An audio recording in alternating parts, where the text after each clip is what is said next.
जत करजगी येथील घटनेच्या अत्याचार पीडित कुटुंबाला बदनी चॅरिटेबल ट्रस्टच्या पदाधिकाऱ्यांनी भेट घेतली आणि कुटुंबाचं सांत्वन केले। सांगली जिल्ह्यातील जत तालुक्यातील करजगी येथील अत्याचार पीडित कुटुंबाची सांगलीच्या बदनी चॅरिटेबल ट्रस्टच्या पदाधिकाऱ्यांनी भेट घेऊन विचारपूस केली। पोलिसांशी या प्रकरणी चर्चा केली। पोलिसांनी 12 दिवसात आरोपीवर चार्जशीट दाखल करत असल्याचं सांगितले।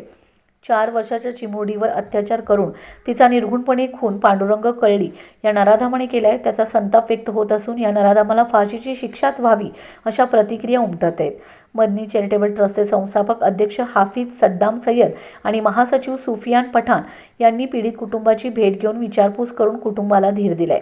प्रशासकीय पातळीवर न्याय मिळवून देण्यासाठी तसेच आर्थिक मदत मिळवून देण्यासाठी प्रयत्न करण्याची ग्वाही देत कुटुंबाला धीर दिलाय। या प्रकरणी उपविभागीय पोलीस अधिकारी आणि या घटनेचा तपास करणारे तपास अधिकारी सुनील साळुंखे यांचीही भेट घेऊन लवकरात लवकर आरोपीला फाशीची शिक्षा कशी होईल याकडे लक्ष देऊन पुढील कार्यवाही करावी असं मत मांडलंय।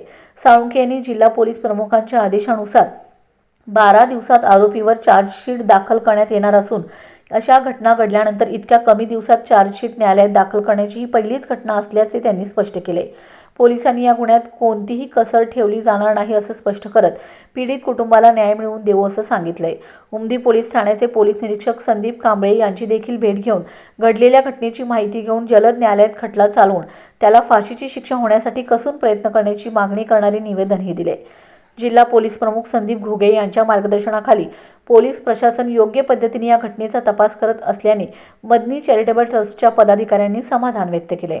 यावेळी गावातील ग्रामस्थ तसेच धावडवाडीचे मौलाना साबिर, इम्रान बेग, सामीन पठाण, जतचे मौलाना आसिफ, अफजल मोमीन आदी उपस्थित होते।